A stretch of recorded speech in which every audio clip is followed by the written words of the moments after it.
trying to decide between a bean-to-cup coffee machine or a semi-automatic espresso machine. I'm going to tell you exactly which one matches your profile and why one might completely disappoint you while the other could completely transform your relationship to coffee. Hi everyone, Colin here. Grab your favorite cup and welcome to Cafelista, the channel where we talk about coffee, espresso and machine with a complete independence. As always, no sponsorship here. So the dilemma.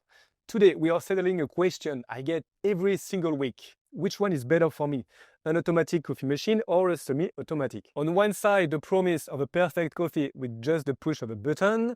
On the other, the pleasure of the barista craft, the control, progression, and better quality. This isn't just about budget. These are two completely different coffee philosophies. We will look at the daily ritual together, the technical differences that explains the difference in the cup, the milk preparation, and the realities of maintenance. I have with me the most iconic machine, De'Longhi Magnifica for a bean-to-cup, and the Breville Barista Express for the semi-automatic espresso machine. Let's talk about the daily ritual, and let's start with the user experience, because that's often where everything gets decided. Here, automatic, it's effortless coffee. An automatic machine, so as I mentioned, let's take the De'Longhi Magnifica. You fill the bean hopper, you press a button, and 45 seconds later, you have an espresso or a cappuccino. Inside, the machine handles everything: the grinding, temping, brewing, a bit of cleaning. It is ultra simple, it is fast and consistent. Perfect for busy mornings or those who just don't want to complicate their lives. But this simplicity comes with a limitation.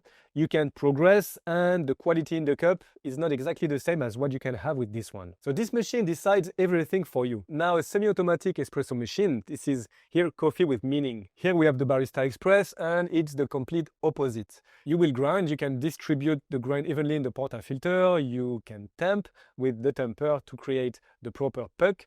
Then you control the extraction yourself, meaning you will have to adjust the extraction time. So it's a bit slower, it's more hands-on, but also much more rewarding. But let's be clear, if you start, usually your first espresso will be a failure. They won't be really good. So yes, it can take days, sometimes weeks, to really master dialing in, the precise adjustments of the grind fineness, of the extraction time. But one day you realize you've just pulled an espresso worthy of a professional coffee shop, and that's a real pleasure. In summary, a bean-to-cup machine is effortless coffee.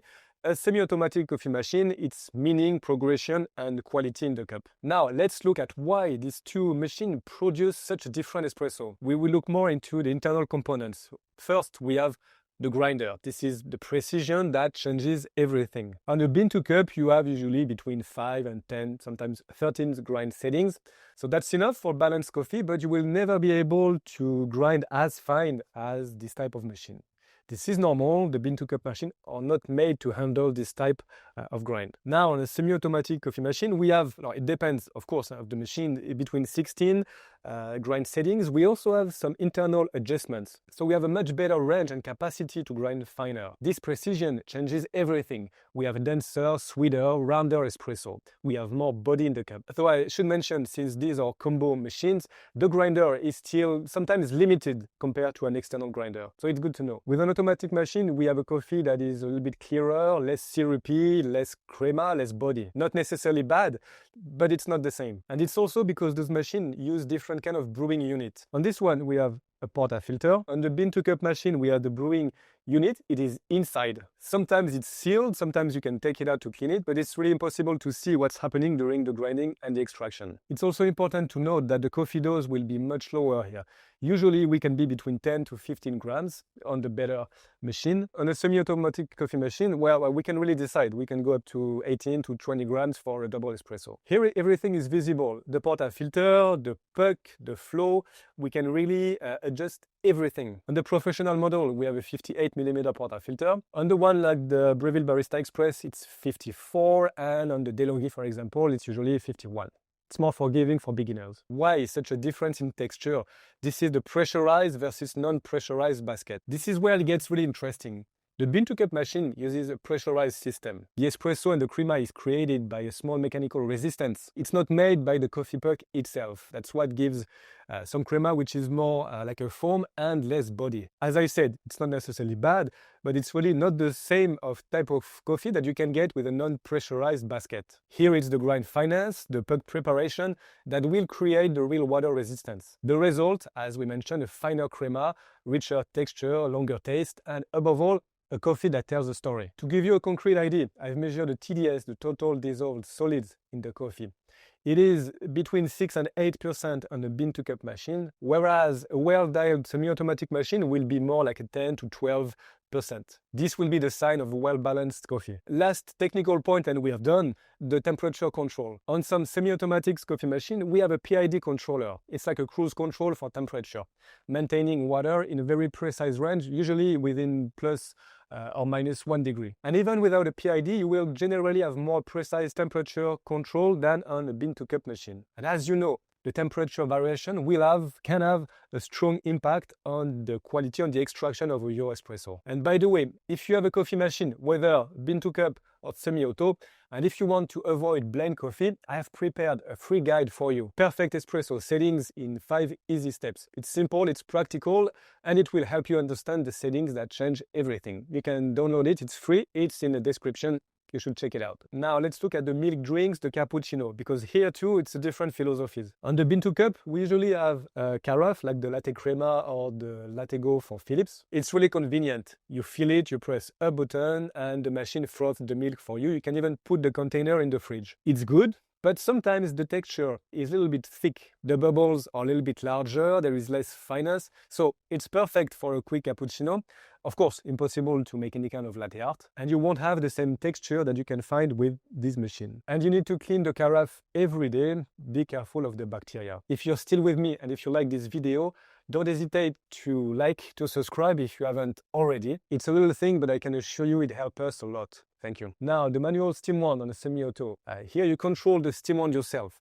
So you will feel the milk transfer under your fingers and you can get that fine, silky microfoam, perfect for latte art or for a good cappuccino. Well made, it's really something else. But like espresso, it will require some learning curve. It could take a little while. For cleaning, a quick wipe with a cloth, the purge, and you're done. And tell me in the comments, are you team automatic for efficiency or team semi-auto for control and quality? I'm really curious to know your experience. Now let's talk about long-term realities, maintenance. Bean-to-cup seems simpler to maintain, but watch out.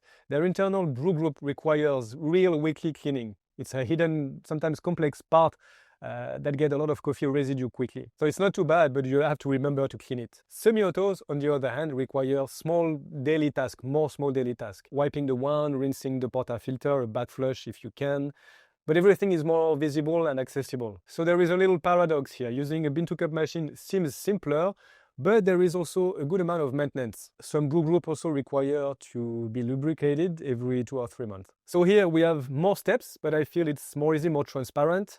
And on this one, we also have a pretty good maintenance. Now, of course, the advantage, both of those machines use coffee bean, so the cost per cup in the long run will be lower than a capsule system. But one last thing to know is a hidden cost for semi-automatic machine.